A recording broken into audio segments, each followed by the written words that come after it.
I'm on too.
Yo, we're in Paris with Erlien. Can I write it right? Oh, very good. From Norway.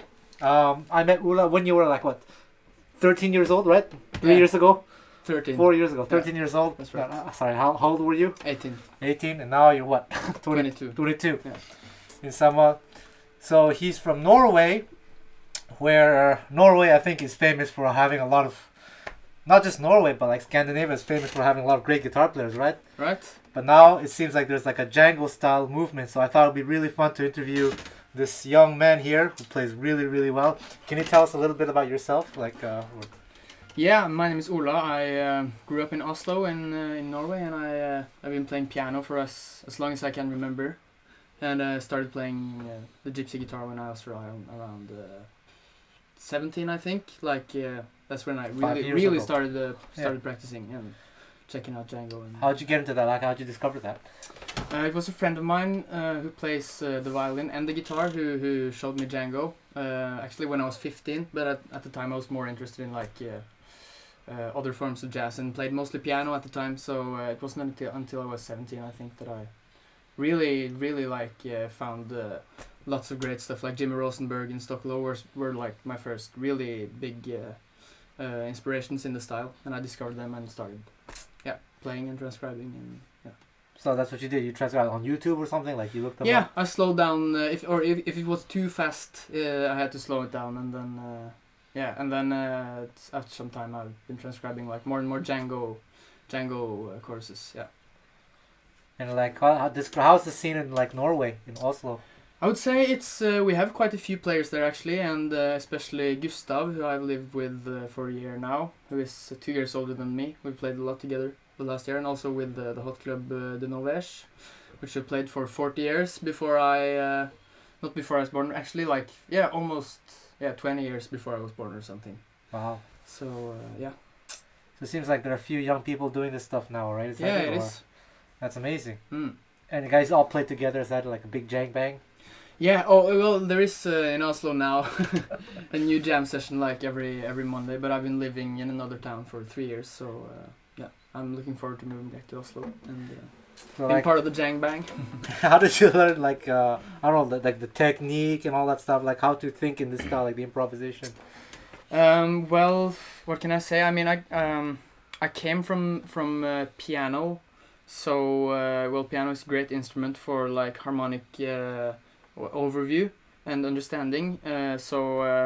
Going to the guitar, actually, it was one reason I really like playing guitar was just laziness, because once you learn something in a key, you can play it in all keys, unless unlike the piano. And also, that's not one of the main reasons, but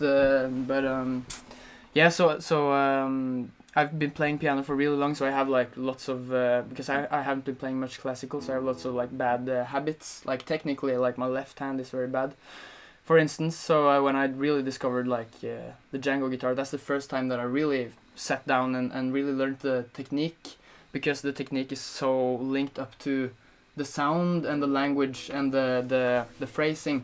So it was really inspiring just to sit all day and transcribing stuff, and the sound, the language, the tone, the technique, it was all kind of one thing for me. But how did you learn the technique? Like it seems very particular. It's very different, right? Yeah, it is. How was it? I think there was one friend of mine, the guy who showed me Django. He knew about the technique, and he could play like that. So he showed it to me, and then of course on YouTube, you can see, I like, you can really slow down and see like Stockelo Rosenberg's hand going like, so I remember especially this one lick he plays really fast on Cherokee from a live concert that I transcribed with the, but I actually found out that I transcribed it wrong because he plays, but I played. Oh, I see. So that's even harder, right? And I sat just for days and days just sitting like, and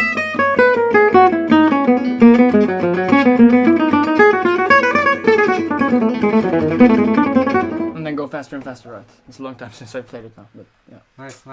Well, obviously, okay, so if you started with Jimmy and Stockelo, but I that's kind of like quote-unquote traditional, like Dutch style gypsy jazz, but I noticed there's a lot of modern influences in your playing. Yeah. Where does that come from? I mean, it's like you can't you get exposed to, of course, like the newer generation of gypsy jazz guitarists from Paris and France, and also Birelli, of course, but also like lots of other influences, like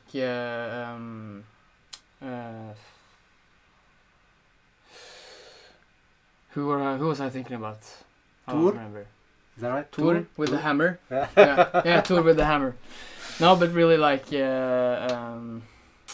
I don't know. I just I really like Coleman Hawkins and, cool. and Lester Young. Well, that's not very modern though. No, you're but, playing, no, but for real, like if you like look at all the whole bebop tradition is really based around a lot of chromaticism and enclosures and stuff, which is kind of an own set of rules and lots of 2/5s changing around, because, and that's often the thing that most people associate with like a modern sound. But really, if you look at Django and Coleman Hawkins, especially Coleman Hawkins, I think, and also Django, of course, is that they only played the dominant, but they had so much freedom. And if you listen to Coleman Hawkins, I think it's even more modern than a lot of bebop players and later players. Yeah. So And you played jazz piano before, right? Yeah, jazz piano. So I think what I'm gonna make you do is play over a backing track so we can test the piano. All right. You want to play one more song on the guitar? Yeah, sure. Fun? Yeah.